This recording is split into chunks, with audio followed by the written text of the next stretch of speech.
प्रभु राम देव भगवान अल्लाह खुदा ईश आदि नाम एक ही शक्ति के हैं। वो कैसा है, कहां है, कैसे मिलता है, किसने देखा है? ये प्रश्नवाचक चिन्ह पूर्ण रूप से हटाने के लिए अवश्य सुनिए जगत गुरु तत्वदर्शी संत रामपाल जी महाराज के अमृत वचन, सर्व पवित्र धर्मों के पवित्र शास्त्रों के आधार पर।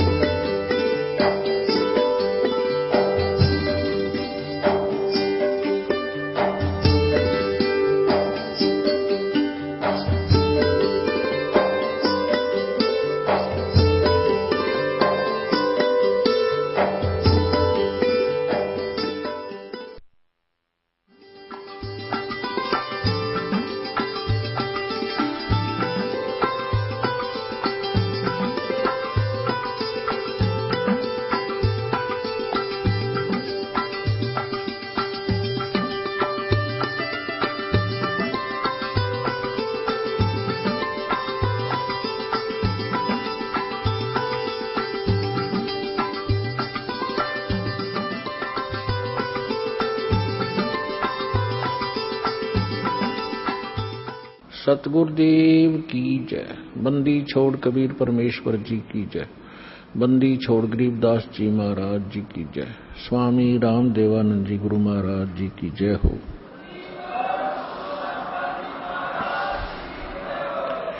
गरीब नमो नमो सतपुरुष को नमस्कार गुरु के नहीं, सुर नर मुनि जन साधुआं संतों सर्वस्दी नहीं।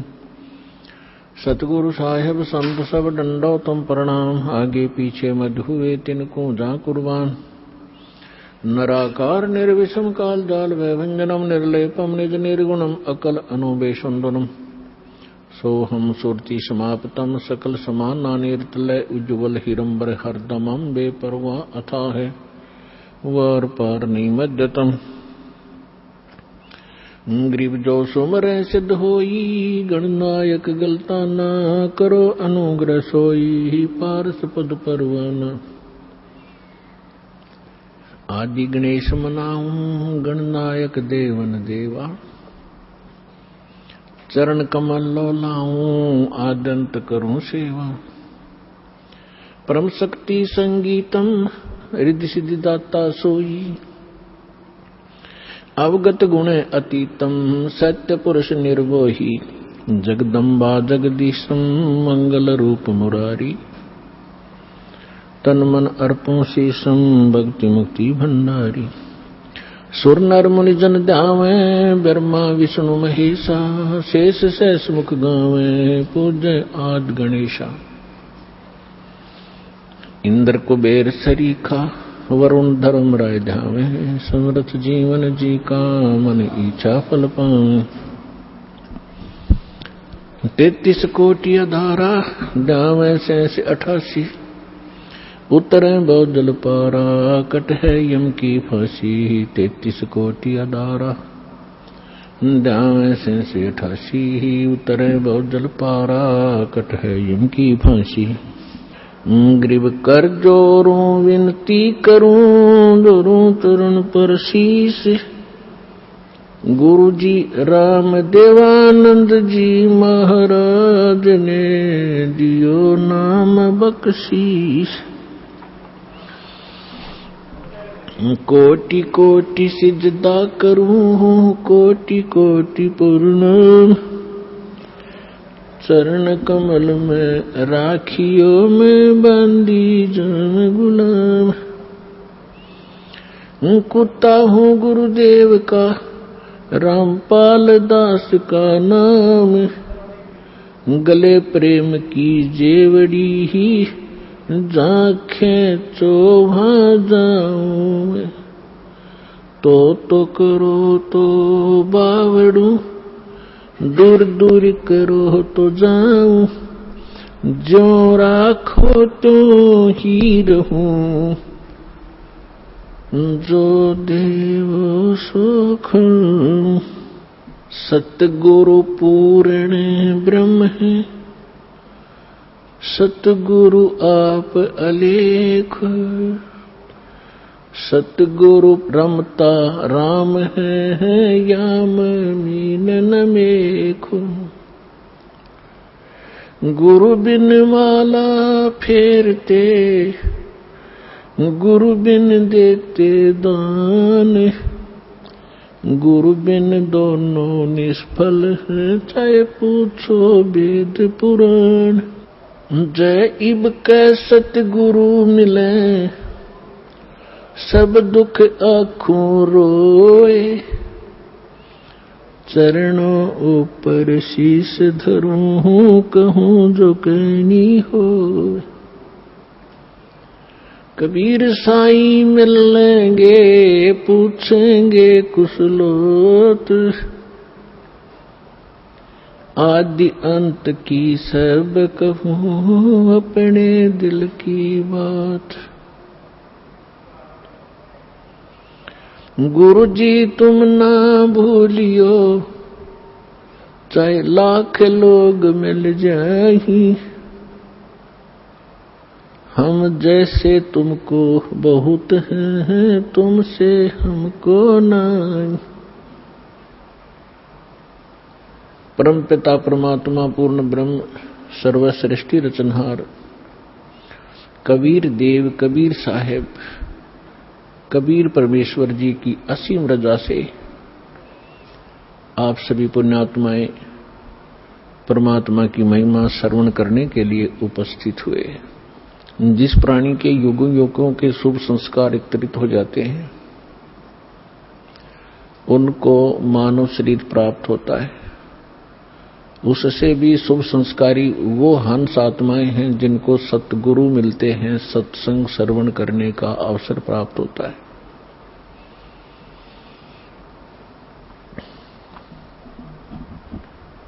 पुण्यात्माओं, आज तक हमें परमात्मा की ABC का भी ज्ञान नहीं था। हम कह भी अध्यात्म मार्ग का नहीं जान पाए, चाहे हम अपने आप को कितने ही विद्वान मानते रहे, चाहे हमने वेदों को कंठस्थ याद भी कर लिया, श्रीमद् भगवत गीता के सभी श्लोक भी हमने रट रखे थे, क्योंकि इसके विषय में परमेश्वर स्वयं आकर ही बताते हैं, गुरु बिन काहू न पाया ज्ञाना, जो थोथा बुस छड़े मूड किसाना।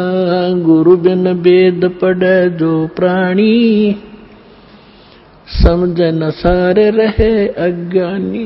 ओए होए, परमेश्वर ने 600 वर्ष पहले बताया था कि ये ऋषि महर्षि ब्राह्मण लोग, विद्वान संत मंडलेश्वर, वेदों को कंठस्थ तो याद कर लिया, इनकी प्रभुता भी बनी हुई है। कोई चतुर्वेदी, कोई त्रिवेदी, कोई दिव्यवेदी के इन्होंने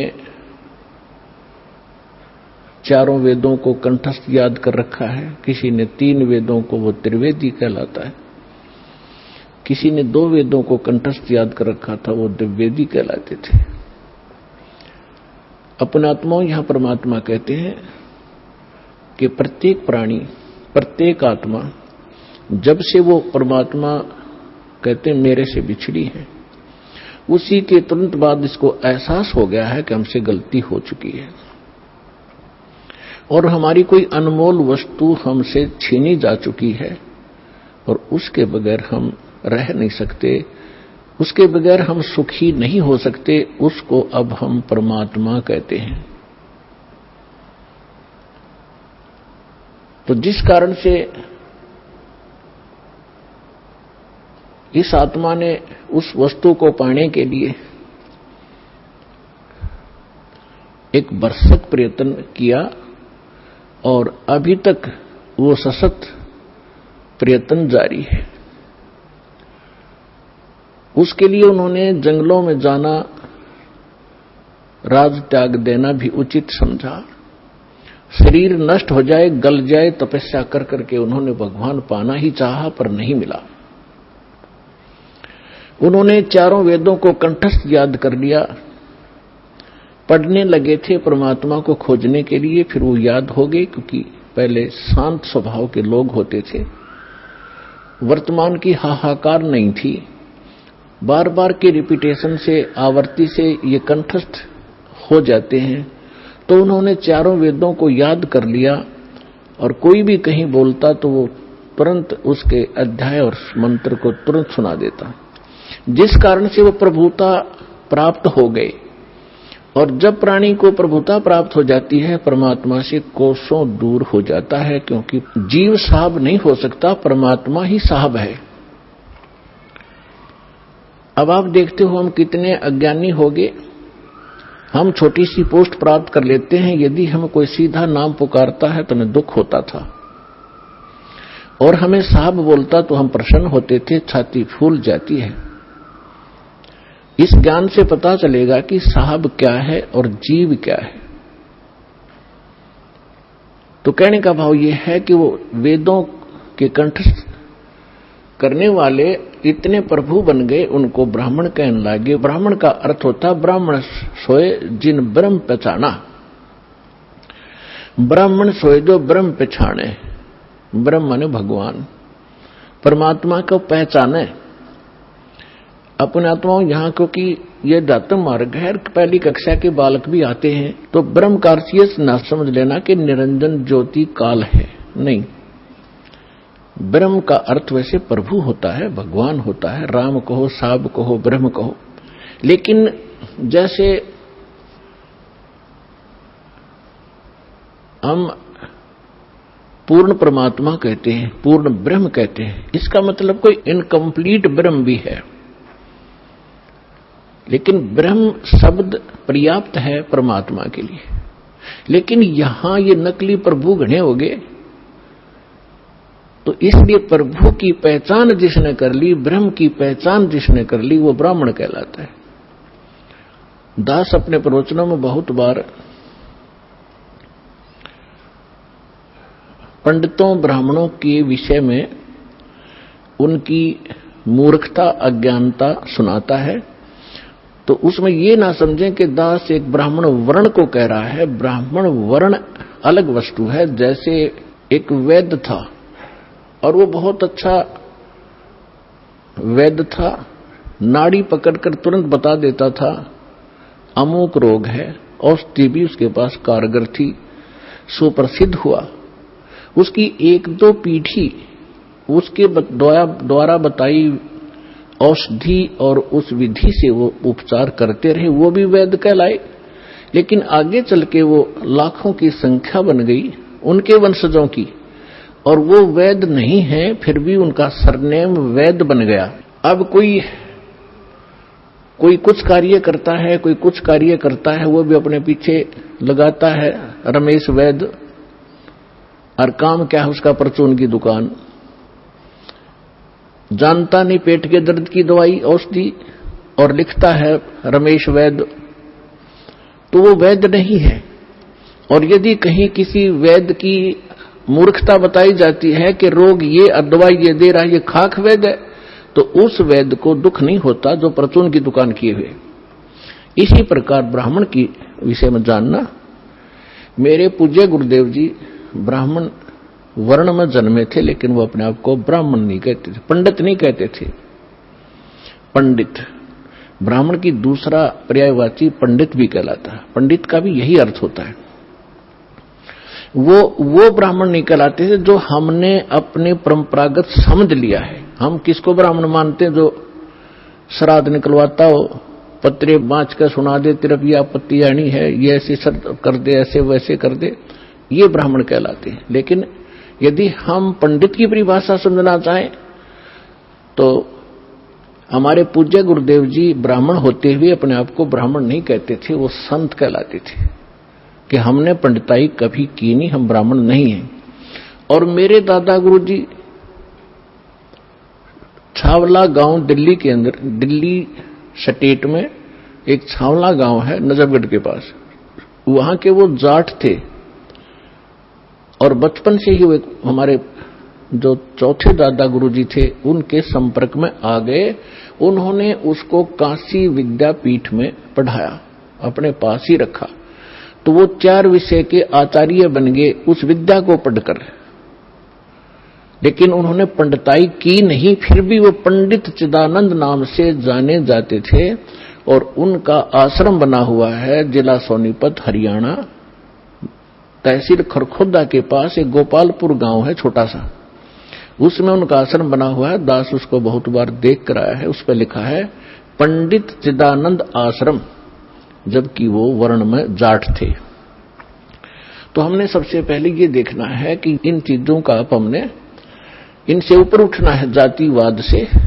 हमारी क्या जाति है? जीव हमारी जाति है और मानव धर्म हमारा हिंदू मुस्लिम सिख ईसाई, कोई धर्म नहीं है न्यारा। जब हम परमात्मा के इस अध्यात्म ज्ञान से परिचित होंगे, फिर हमने कोई भी दूसरा सा नहीं दिखेगा, ना कोई मुसलमान दिखाई देगा, ना कोई ईसाई दिखेगा, ना हमें कोई हिंदू दिखेगा, ना कोई सिख दिखाई देगा। हम एक पिता की संतान हैं, हम परमात्मा के लिए ही विभाजित हुए हैं, परमात्मा के लिए अब हम एक होंगे क्योंकि हमें ज्ञान हो जाएगा। हम रूढ़िवादी नहीं रह सकते क्योंकि परमात्मा ने शिक्षा इसीलिए आपको दी है। अब हम अपने प्रसंग पर आते हैं। गुरु बिन काहुन पाया ज्ञान, जो थोथा भूस छड़े मोहड किसाना। गुरु बिन वेद पढ़े जो प्राणी, समझन सार रहे अज्ञानी। अब तो कहते हैं प्रत्यक्ष को प्रमाण की आवश्यकता नहीं पड़ती, क्योंकि दास ने परमेश्वर कबीर जी के द्वारा दी गई उस बुद्धि से, दास एक जीव बुद्धि है और जब परमात्मा रजा बख्शते हैं, यही जीव परमात्मा वाले ही ज्ञान को आगे चला सकता है, सुना सकता है और उसको समझ सकता है। तो उस परमात्मा की कृपा से आपके समक्ष ये तो हो ही चुका है